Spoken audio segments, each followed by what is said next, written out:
आज के युवा पता नहीं किन लोगों के बहकावे में आकर के वो सोशल मीडिया पर मेरे कपड़े फाड़ने में लगे रहे कि गजेंद्र सिंह जी ने आरक्षण के लिए काम नहीं किया, गजेंद्र सिंह जी ने आरक्षण चलाने में हमारी मदद नहीं की। मैं तो महाराज इस धर्मसभा में खड़े होकर के आपसे संरक्षण चाहता हूँ। मेरा जो कर्तव्य था, मेरा जो धर्म था, मेरा जो आप सब लोगों के अधिकार और आप सब लोगों ने जो मुझे आशीर्वाद देकर के इस मुकाम तक पहुंचाया था, जो मेरा कर्तव्य था, समाज के प्रति मेरा ऋण था, उस ऋण को चुकाने के लिए मैं एक आरक्षण तो कैसे 1000 भी काम कर दूंगा तो भी शायद वो ऋण मेरे पूरे नहीं हो सकते, मैं उस ऋण से उभर नहीं हो सकता। लेकिन फिर भी जो कुछ हो गया है उसके बाद में भी मेरी पूरी सरकार में ऊपर लोग कहते हैं कि इतना बड़ा काम हो गया, उसके बाद में भी सोशल मीडिया पर समाज के लोग लिख रहे हैं। ये जो है, इससे मुझे बचाने के लिए मैं आपका आशीर्वाद चाहता हूँ, आपका संरक्षण चाहता हूँ। मैंने पहले भी प्रयास किए थे और ईमानदारी से आगे भी। मैं तो इतना कह सकता हूं कि अब आज के बाद में रिकमेंडेशंस कुछ समाजों के लिए जो कुछ पहले हुए और अभी हुए, जब भारत सरकार इसको फाइनली नोटिफाई करेगी, पहला समाज अगर नोटिफाई होगा तो उसमें मेरे जोधपुर का, मेरे राजस्थान का, मेरे हरियाणा का, मेरा उत्तर प्रदेश का, पंजाब का बिश्नोई समाज जो है केंद्रीय सर्टिफिकेट इतना विश्वास है आपको देना। आप लोगों ने मुझे पहले भी आशीर्वाद दिया है। मुझे लगता है कि इस धर्मसभा में महाराज जी ने खुद ने ही कह दिया कि फूल के निशान पर वोट दो, मैं तो कहने का साहस भी नहीं जुटा सकता। तो ये धर्मसभा है, यहाँ राजनीति की बात करना मुझे भी शोभा नहीं देता, लेकिन क्योंकि ये देश की आवश्यकता है, क्योंकि विकसित भारत बनाना हमारा संकल्प है, सपना है और हम सबको उसके लिए काम करना। और ये विकसित भारत हम देश के लिए, धर्म के लिए, सनातन के लिए, सनातन के उद्भव के लिए बनाना चाहते हैं। इसलिए हम सब लोग मिलकर के इस सनातन के साथ खड़े भारतीय जनता पार्टी के हाथ मजबूत करेंगे। इस आशीर्वाद की अपेक्षा के साथ में सभी संतों के श्री चरणों में एक बार फिर पुनः प्रणाम निवेदन करता हूं। आप सबका आशीर्वाद मुझे मिला, संतों का आशीर्वाद मुझे मिला, महाराज श्री का आशीर्वाद मुझे मिला। मैं कृतज्ञ भाव से इस कथा का आयोजन करने वाले सारे परिवार के सदस्यों को, मैं सारण परिवार के सभी सदस्यों को हृदय पूर्वक प्रणाम करता हूँ, इनका अभिनंदन करता हूँ। अभिमेदारी आपने अधिकार से मांगा। और आज 5 साल पहले 2019 की तारीख तो मुझे याद नहीं है, 21 तारीख थी 2019 की। समाज के सारे प्रमुख लोग, सभी राजनीतिक दलों के लोग, बिश्नोई महासभा के उस समय के अध्यक्ष आदरणीय कुलदीप बिश्नोई जी, संरक्षक बिश्नोई महासभा, सब लोग मिलकर के, सारे जनप्रतिनिधि मिलकर के, और उस समय का जो ओबीसी आयोग के अध्यक्ष थे, उन्होंने प्रतिवेदन प्रस्तुत किया। इससे पहले जब हमको राज्य में समाज को आरक्षण मिला, जिस दिन प्रतिवेदन समाज ने प्रस्तुत किया, तब से लेकर के आरक्षण के लिए आयोग ने घोषणा की, उसमें 6 साल का समय लगा। महाराज आपने मुझे आशीर्वाद दिया था, आपने मुझे शक्ति और सामर्थ्य दिया था। समाज के सभी लोगों ने मिलकर के प्रयास किया, समाज के सभी समर्थ लोगों ने मिलकर के प्रयास किया। आदरणीय जसवंत सिंह जी को बिश्नोई महासभा ने इस काम को आगे बढ़ाने की जिम्मेदारी दी। उनके अतिरिक्त में समाज के सब लोग जहां यथाचित अपने अपने दृष्टिकोण से उसके लिए प्रयास कर रहे हैं।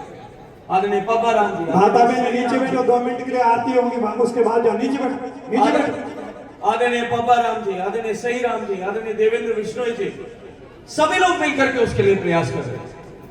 लेकिन मैं आज गर्व के साथ में एक बात कह सकता हूं कि ओबीसी आयोग, जिसको संवैधानिक दर्जा मोदी जी की सरकार ने दिया, उस ओबीसी आयोग ने स्ट्रॉन्ग रिकमेंडेशन, बहुत दृढ़ शब्दों के साथ में रिकमेंडेशन, समाज को जो है आरक्षण मिले केंद्रीय सेवाओं में, ये रिकमेंडेशन करके भारत सरकार को भेज दी। बहुत अब तो हाथी निकल गया, केवल पूंछ बाकी है, औपचारिकता बाकी मान। तो महाराज मैं आज इस धर्मसभा में खड़े होकर के आपसे संरक्षण चाहता हूं।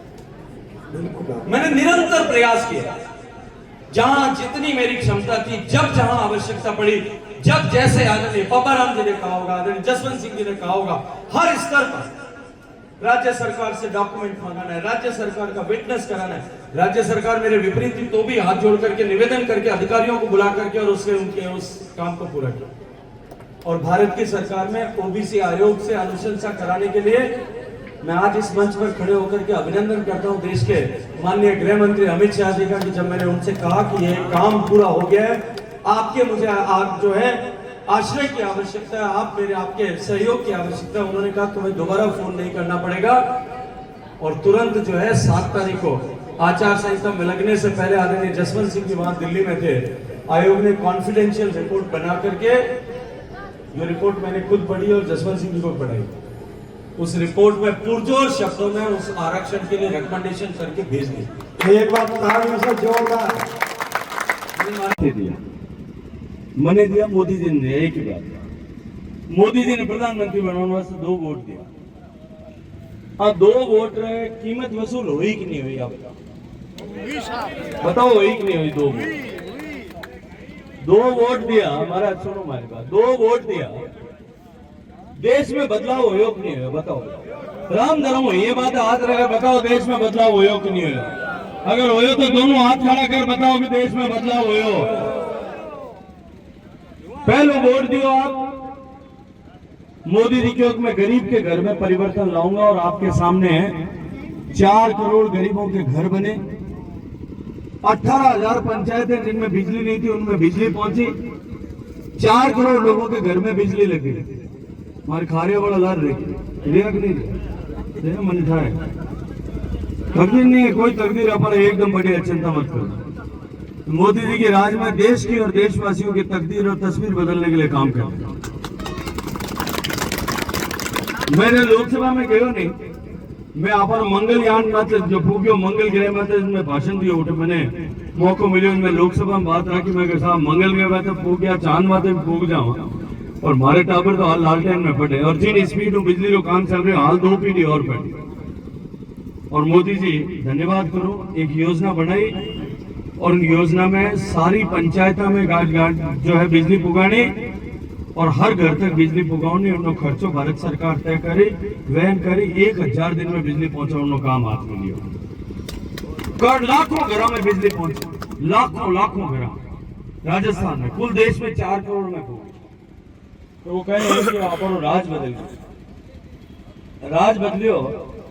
जब गहलोत साहब की सरकार आई तो गहलोत साहब सरकार ने पूछो भाई थाने कोई बाकी रह गया, कहीं है हिसाब किताब करो, जो बाकी है वो पैसे जमा कराओ, आपके हिस्से के पैसे दो। गहलोत सरकार ने लिख करके भेज दिया कि राजस्थान में 100% कनेक्शन हो गए, एक भी घर बाकी नहीं। झूठा सर्टिफिकेट दे। मेरे को पता लगा, मैं दिशा की मीटिंग में गया जैसलमेर में, मेरे को लोगों ने बताया जैसलमेर में गांव बाकी रह गए, नाचना में बाकी रह गए, अपने यहाँ खारिया में बाकी रह गए। बाबाराम जी ने बताया, बाड़मेर वालों ने शिकायत की, बीकानेर वालों ने शिकायत की। मैंने दोबारा बात की बिजली मंत्री, उन्होंने कहा आपको वित्त मंत्री से बात करनी पड़ेगी क्योंकि स्कीम बंद हो गई। मैंने स्कीम चालू करा के 1250 करोड़ रुपए राजस्थान सरकार को दिलवा दिए कि आप 6 महीने में टेंडर कर दो और 12 महीने में बचे हुए घर पूरे कर दो।